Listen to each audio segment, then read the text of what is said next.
तो हेलो दोस्तों, कैसे हैं आप सभी।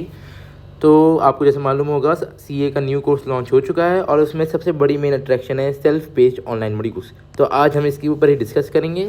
तो चलिए शुरू करते हैं। मैंने ये आईसीआई का ऑफिशियल प्रोस्पेक्टस डाउनलोड कर लिया है, आप भी कर सकते हैं आईसीआई की वेबसाइट पर जाके। Self paced online modules, let's begin. तो इसमें 4 सेट हैं, हम जैसे देख सकते हैं, set A, set B, set C, set C. चारों ही 100 मार्क्स ईच के हैं, जिसमें से set A and set B compulsory हैं एंड सेट सी में आउट ऑफ 10 हमें एक ऑप्ट करना है, 1 out of 10। And set D में 4 में से 1 ऑप्ट करना है, दैट इज़ 1 आउट ऑफ 4। तो इन टोटल सीए इंटर के बाद हमें ये 4 सेट में से पेपर्स देने मैंडेटरी हैं, कंपलसरी हैं। बट आप आगे चलेंगे तो मैं आपको बताऊंगा कि किन कंडीशंस में set C and set D के पेपर एग्जाम्प्ट हो सकते हैं। तो आइए आगे बढ़ते हैं, इसमें क्या है मेंशन किया हुआ है। सेट ए का इसमें पेपर के बारे में बता रखा है। पेपर है कॉर्पोरेट एंड इकोनॉमिक लॉस और उसमें पार्ट 1 रहेगा कॉर्पोरेट लॉ 70 मार्क्स का, जिसमें फर्दर डाइवर्सिफिकेशन है company law 50 marks and securities law 20 marks and rest 30 marks का रहेगा हमारा economic loss.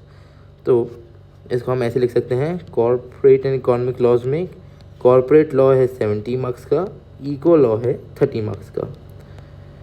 Corporate law further divided है company law and securities law में 50 marks and here it is 20 marks. तो आगे चलते हैं। सेट ए में हमने देख लिया, सेट बी का पढ़ते हैं। सेट बी का पेपर का नाम है strategic cost and performance management, ये भी 100 मार्क्स का है। इसका पार्ट ए है strategic cost management and set B part B है इसका स्ट्रैटेजिक परफॉर्मेंस मैनेजमेंट। आइए पार्ट सी देखते हैं, इसमें केस स्टडी रहेगा। सेट सी के बारे में देखते हैं, रिस्क मैनेजमेंट। आपको एक बार बताना चाहता हूँ, सेट ए और सेट बी दोनों में आपको एक्सपर्ट नॉलेज होनी चाहिए, बिकॉज ये आपके सिलेबस से रिलेटेड है। आप देख सकते हैं पहले सी ए फाइनल का पार्ट रहते थे corporate and economic loss and strategic cost and performance management, तो ये कंपलसरी भी हैं, प्लस में इनमें एक्सपर्ट नॉलेज भी आपसे मांगते हैं। पर सेट सी और सेट डी इसमें कुछ कंडीशंस में ये एग्जाम्प्ट हैं और इनमें आपको वर्किंग नॉलेज चाहिए। मैं लिख देता हूँ यहाँ पे वर्किंग नॉलेज, इनके लिए आपको चाहिए वर्किंग नॉलेज। एक्सपर्ट नॉलेज की रिक्वायरमेंट नहीं है, बिकॉज ये आपके मेन कोर्स से जुड़े हुए नहीं हैं। आप देख सकते हैं सेट सी में हम पे क्या क्या चॉइस है। First risk management, second sustainable development and sustainable reporting, C public finance and government accounting, D insolvency, fifth international taxation, sixth arbitration, seventh forensic, 8th valuation, 9th financial service, 10th forex and treasury management. तो इनमें से कोई एक हमें करना है, any one. Set D का देख लेते हैं, constitution, psychology, entrepreneurship, digital ecosystem and controls, इसमें भी एनी वन। अब आप देख सकते हैं ये कोई भी सीए कोर्स से डायरेक्टली रिलेटेड नहीं है, तो फिर इसमें दैट्स वाई इसमें वर्किंग नॉलेज मांगी है। ये दोनों आप देख सकते हैं, इसमें हमसे एक्सपर्ट नॉलेज वो एक्सपेक्ट करते हैं। तो आइए आगे चेक करते हैं इसमें क्या क्या मेंशन है। हमने सेट ए सेट बी का सिलेबस देख लिया, अब सेट सी पे एक बार नज़र डालते हैं। सेट सी में रिस्क मैनेजमेंट है 100 मार्क्स का। इसमें आप सारे अलग अलग पेपर जो हम सेलेक्ट कर सकते हैं उनका सिलेबस बताया गया है। देखिए पेपर 2 के बारे में इसमें मेंशन है, कोई भी 1 हमें करना है, ऐसे ही मेंशन है। पर इसमें अब जो मेन चीज़ है वो मैं आपके साथ डिस्कस करना चाहता हूँ, उसके लिए मैं आपके लिए एक नया पेज खोल लेता हूँ जो कि। तो दोस्तों अब हम आ चुके हैं सबसे मेन पार्ट इस वीडियो का, कि कौन से सिनेरियोज में सेट सी और सेट डी ये सेल्फ पेस्ड मॉड्यूल के एग्जाम्प्ट हो सकते हैं। तो आपको इसके लिए 2 केसेस समझने पड़ेंगे। फर्स्ट केस जिसमें बोथ ग्रुप्स क्लियर हैं, पर या तो आपने वो नवंबर 22 में दिए हों बोथ ग्रुप्स, मई 23 में दिए हों बोथ ग्रुप्स, नवंबर 23 में दिए हों बोथ ग्रुप्स, एक ग्रुप नवंबर 22 में, एक मई 23 में, एक मई 23 में, एक नवंबर 23 में, एक नवंबर 22 में, एक नवंबर 23 में, दैट इज़ मई 2024 में से पहले, बिफोर बोथ ग्रुप्स आपके क्लियर्ड होने चाहिए। Both groups must be cleared. तो फर्स्ट केस की सिचुएशन में बोथ ग्रुप्स क्लियर्ड में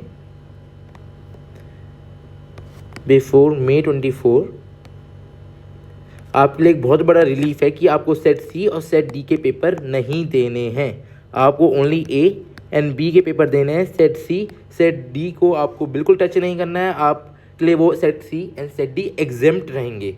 मैं फिर से रिपीट करता हूँ, अगर आपके दोनों ग्रुप्स May 24 से क्लियर हैं, May 24 से पहले से क्लियर हैं, that is November 23 last attempt of existing scheme में वो आपके दोनों ग्रुप क्लियर हो चुके हैं, तो आपको सेट सी और सेट डी नहीं देना है सेल्फ पेस्ट मॉड्यूल का, आपको सिर्फ सेल्फ पेस्ट मॉड्यूल का ए और बी देना है। That is only 2 papers, 100 marks each के, 100 मार्क्स ईच, जिसमें आपको 50% लाने हैं पास होने के लिए। आइए सेकेंड कंडीशन समझते हैं। सेकेंड कंडीशन है सिंगल ग्रुप क्लियर का। सिंगल ग्रुप क्लियर मीन्स आपको या तो November 22 में एक ग्रुप क्लियर है और आपका May 23 November 23 में नहीं हुआ, आपका May 23 में एक ग्रुप क्लियर है, November 23 में नहीं हुआ, आपका November 23 में एक ग्रुप क्लियर है एंड स्टिल एक पेंडिंग है और वो आपका जा रहा है May 24 में अगला। तो इसमें सेकेंड सिचुएशन में आपको समझाता हूँ, अगर आपका ओनली 1 ग्रुप क्लियर है बिफोर May 24, तो आप सी या डी इनमें से कोई एक एग्जाम्प्ट करा सकते हैं, 1 एग्जाम्प्ट। समझ रहे हैं आप? ए और बी तो आपका कंपल्शन रहेगा ही रहेगा, ए और बी आपका कंपल्सरी है, कंपल्शन रहेगा। सेट सी और सेट डी में आपको एक एग्जाम्पशन मिल जाएगा, डैट इज़ आपको 3 पेपर्स देने हैं 100 मार्क्स ईच के। पासिंग क्राइटेरिया वही रहेगा, 100 मार्क्स ईच, 50% आपको लाना है पास होने के लिए। तो आपका वही है, बोथ ग्रुप्स क्लियर है तो आपको सिर्फ 2 देने हैं। अगर आपका ओनली 1 ग्रुप क्लियर है तो आपको 3 पेपर्स देने हैं, सेट कोई भी सी और डी में से आपको चॉइस मिलेगी। प्लस अब थर्ड में आपको बताता हूँ, थर्ड क्या है, अगर आपका नो ग्रुप क्लियर है बिफोर May 24, डैट इज़ आपने बोथ ग्रुप्स दिए हैं न्यू स्कीम में आप बोथ ग्रुप्स देने जा रहे हैं, इन न्यू स्कीम बोथ ग्रुप्स। तो आपके लिए कंपल्शन रहेगा ए बी सी डी, चारों ही देने पड़ेंगे आपको, that is 4 papers 100 marks each. तो आप दोस्तों समझ सकते हैं 3 कंडीशंस हैं, मैंने आपको समझा दी हैं। Before May 24 both groups, 1 group clear before May 24 and third no group clear before May 24। तो ये आपकी एग्जाम्पशन, ये अलग अलग सिनेरियो बनेंगे जिसमें आपका set A B C D exempt हो सकते हैं सेल्फ पेस्ड मॉड्यूल्स की। और बात करते हैं सेल्फ पेस्ड मॉड्यूल्स की, ICAI कहता है वो अपने एक नए डिजिटल प्लेटफॉर्म पे ऑनलाइन फ्री लेक्चर्स देगा for completing these self paced modules.